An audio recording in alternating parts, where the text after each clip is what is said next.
short, right? Because they moved the driver way up forward, right?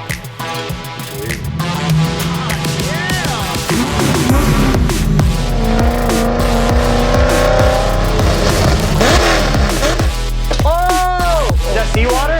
Look at this, dude. This is the most disgusting car I've ever touched.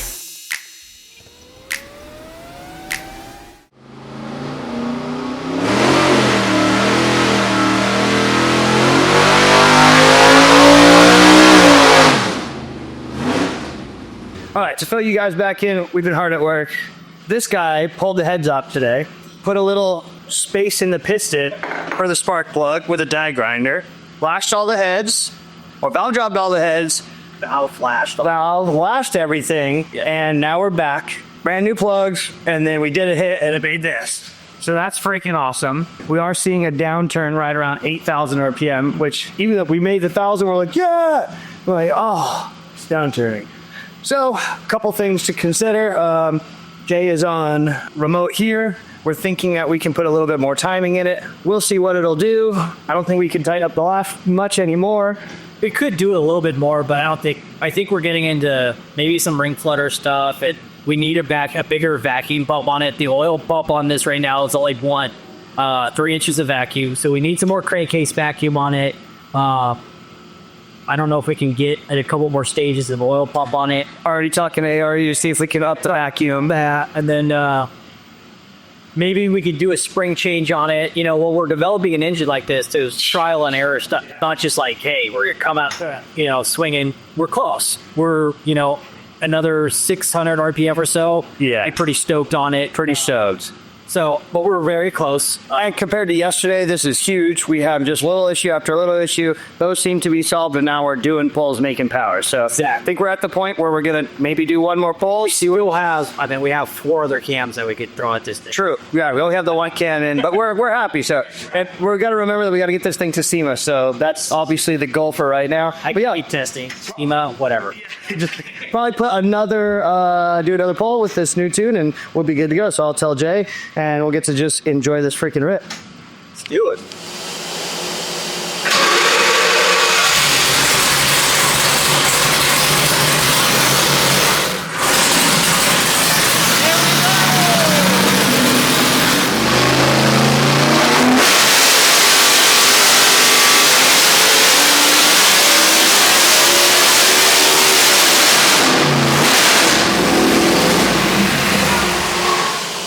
I wanted to go over everything of this, and if you guys have been following along, or if you haven't been following along, kind of just give you the fundamentals of this engine package. So in our earlier video, we discussed the rotating assembly and stuff like that. I wanted to go back over that. This engine, it's using in Concept Performance LSR block. We did the cam tub. It's got a raised cam tail. We put neo bearings in it. We have a tool steel cam in it. It's got the CID LSCR cylinder heads on it, Jessel valve train on it, Jessel lifters. It's 15.5 to 1 compression. It's got Racetech pistons in it, and then it's got this beautiful Hogan's intake manifold on it. So what happened on the dyno? Okay, first day we had it on the dyno. We started doing some pulls into it. As the temperature started to increase, we noticed that there was a misfire, and what happened was the piston started to grow. The piston and spark plug were getting so close because it's a clocking of the strap on it. Any of the straps that were facing down towards the piston were actually touching, knocking the spark out. So we pulled it, we called it a night. The next day, came back in, I pulled the cylinder heads off, we grooved the pistons to make some more room for those spark plugs and get a better spark propagation in that combustion chamber and everything. Came back in, you started making more power. All the 8 cylinders were back online, started making, we picked up 100 and some horsepower just from that. Now, I want to talk about the power numbers. So this engine, 462 cubic inches, made 1,012 horsepower. That's 2.2 horsepower per cubic inch. What are some of the good things about that and the bad things about that, and what may have been limiting us was, for one, our headers here. And there's a reason why we made these, because no one just makes SC2. Right. It's not a thing. Everything's custom built. These heads are not a thing, right? They're very, very custom. They're very proprietary. They're just not out there in this world. And we can't just call someone up and say that. So the timeline and everything like that, we got creative and we said, hey, our bore spacing is 10. So an LS bore spacing is 4,400. The small block Ford is a 4,380. This is kind of based off of that, and this has the 4,400 bore spacing. So they actually moved it to an LS bore spacing. I was like, hey, we could use my dyno headers, make these adapters. It worked out. It's not perfect. It's definitely hot rodder to it. And ideally, so many people message me like, what are those little things on there? I'm like, they're adapters. But people are like, why do you need adapters? And I'm like, how long do you have? Like, do I really want to get into it? But the bottom line is, it's not perfect. The port matching is not exact. I built them myself as quickly as humanly possible, and these headers are definitely designed for a more traditional LS that's probably making more like 800 horse. Yeah. So you did a beautiful job. But yeah, so the primary size on these is 2 1/8. That goes down to a 3-inch choke and then the 3.5-inch collector. So ideally, like he said, for like a 427 that's revving this type of RPM or 8,500, this is going to be a really good header. But this engine, peak power and peak RPM, is moving 1,400 CFM of air through which means that's basically like a 582 cubic inch engine at the same volumetric efficiency at 73 or 7,500 RPM. So this header is small for that. So we might have a restriction here. We could have put an exhaust map sensor on there and kind of figured out what we're seeing down here. As far as on the induction side, we were looking at map on this thing, and this Ogans, I mean, there was nothing from start of the pool all the way to the end. This did not have a restriction whatsoever. It was 101 kPa all the way throughout. So more than enough air up here. But also, again, when we were finishing up the cylinder heads, we had to mill them a little bit to creep up on the compression. So our alignment with the Hogans is slightly off. Probably got 40 thou, so there's a bit of a lip transitioning into that. We were thinking about it and milling the intake and talking about all that, and we decided not. The bummer is the Hogan's intake manifold lined up to the ports identical, which is crazy because he didn't have these cylinder heads. He didn't have this block. This is all just through CAD data, measurements, communication. So they did an amazing job, and then we kind of went and screwed it up by taking 40 thou off because we wanted the compression, so it dropped it all down. And then, so we were kind of thinking about it, and I was like, hey, if we ever get the heads back off, I can mill 40 thou off the face, drop the intake, and get better alignment on it.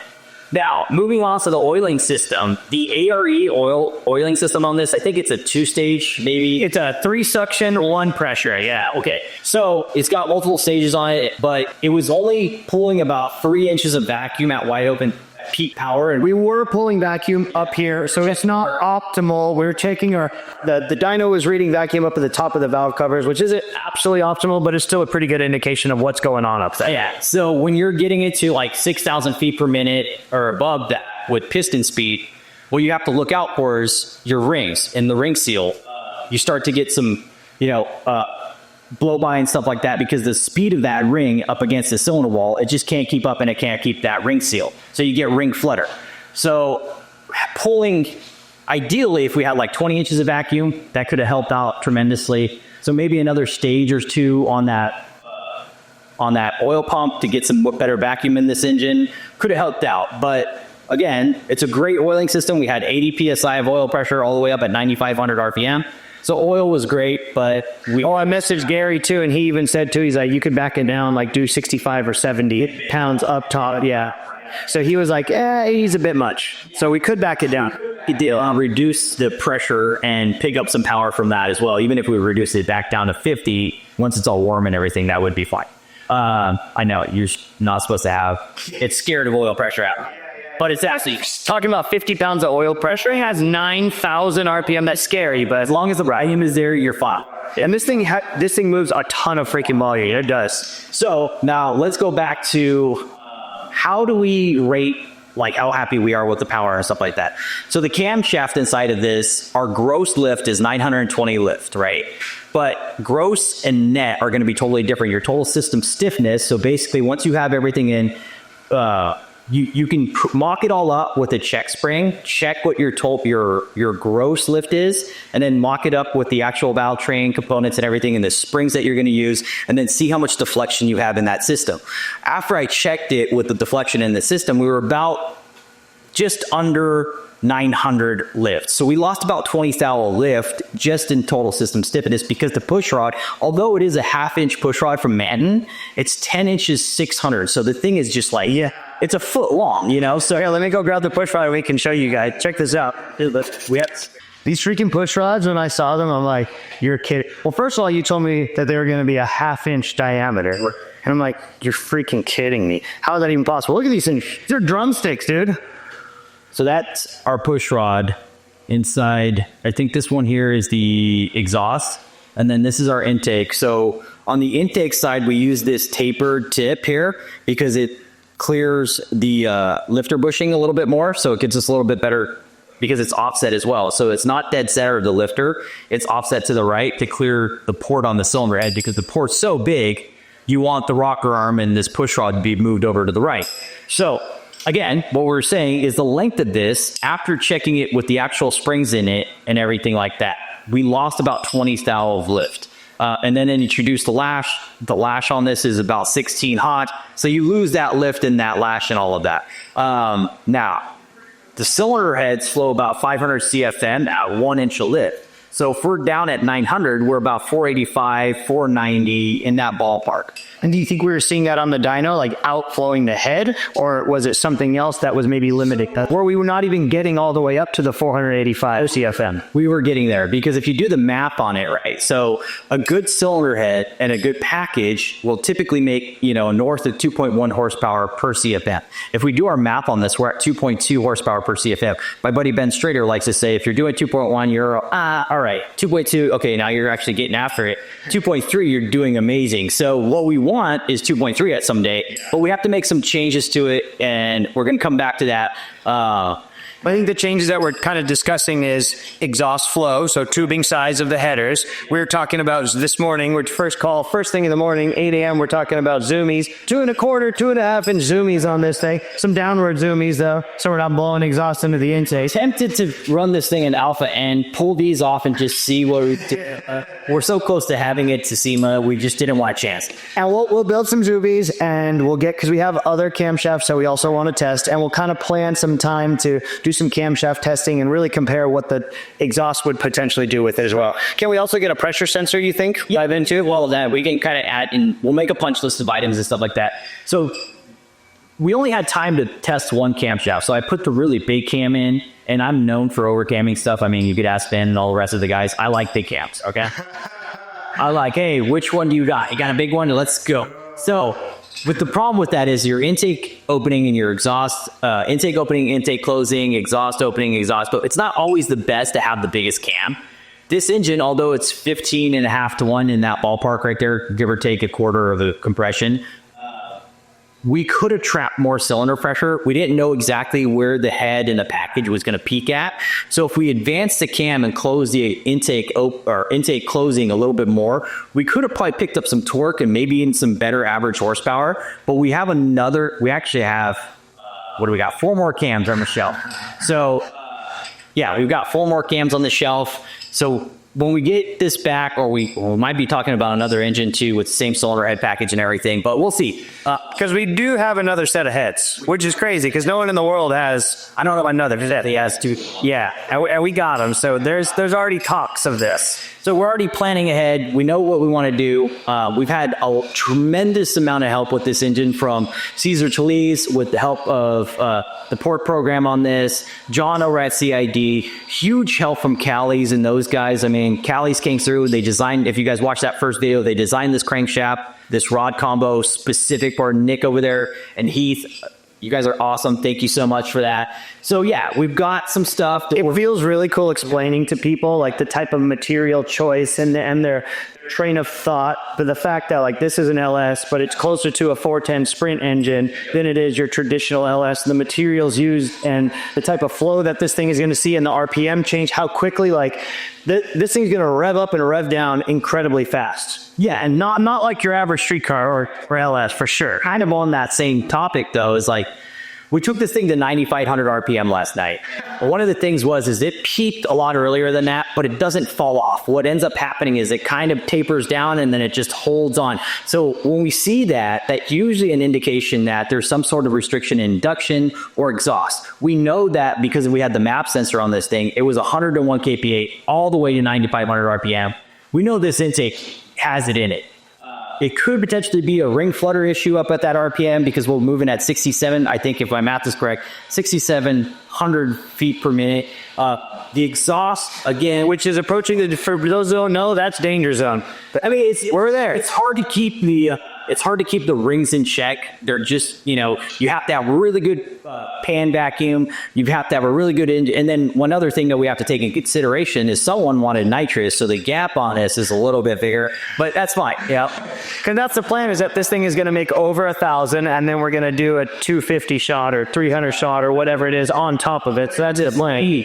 Oh, and that's a thing too, because the ring pack is incredibly important as well, because with Race Tech we're kind of going back and forth on what type of ring package we're going to go. And this, correct me if I'm wrong, this is like a more NASCAR style ring package. Well, so it's a really thin ring package on this, but what happened when we were in discussions with Race Tech, we were discussing, I wanted something that was a little bit lightweight, obviously, because I wanted this thing to be the best it could be in NA.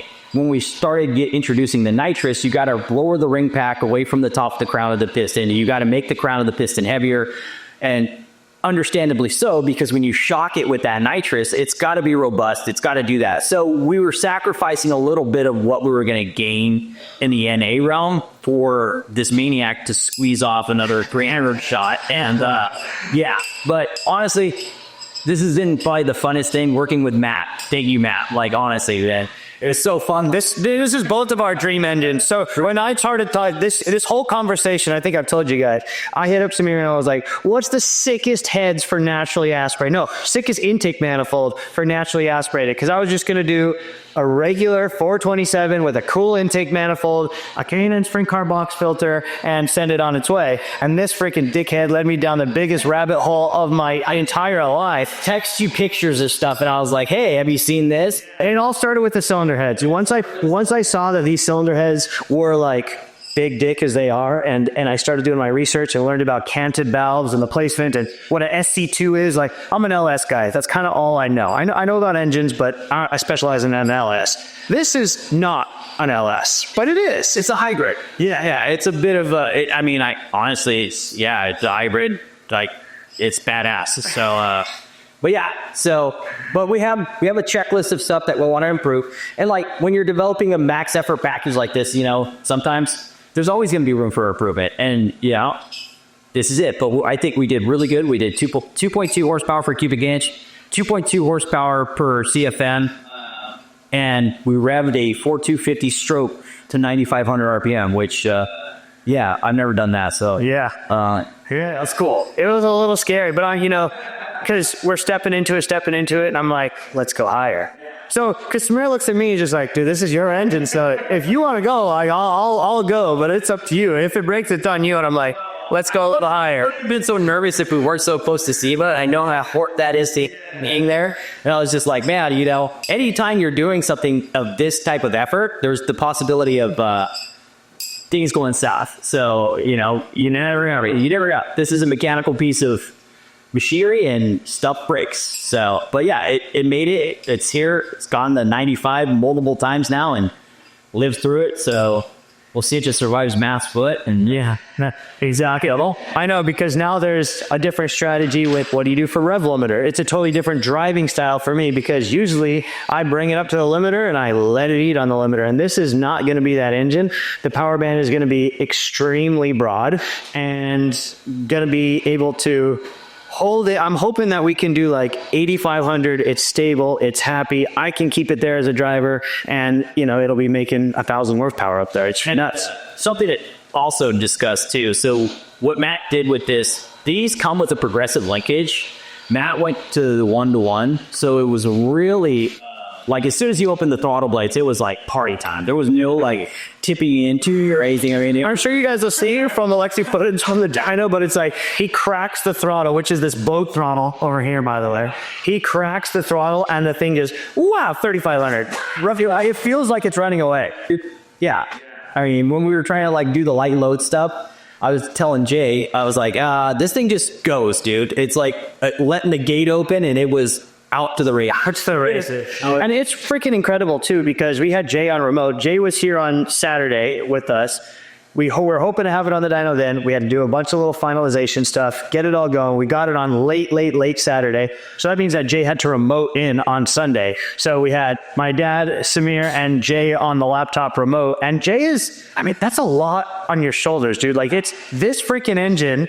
And you're not even here to feel it. You're not even here to see it. You can't smell it. You can't nothing. So thank you for Jay, because that guy's got the balls to be able to do this. And then he's also like, I think we should add another degree of timing. And it's like, he's saying this just from watching a bubble move around a laptop and reading a couple of data logs. You know, it's like Crazy and 5.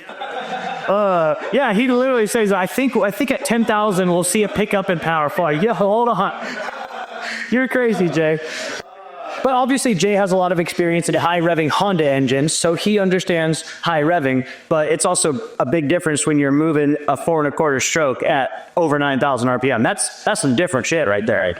Yeah, absolutely. Well, awesome stuff. So yeah, huge thanks to our partners, and you guys have made this possible. Obviously, we couldn't have done this without you. We have a long road ahead of us to hopefully make it better, but this is absolutely my dream engine, and I just can't thank Semir and Gromm Racing enough for all of the hard work, and I really hope that we can do some changes and keep developing this package, because this is one serious engine, and I just can't wait to drive it. So let's freaking go. Yeah. Let's go, guys. Thanks, Matt. Yeah.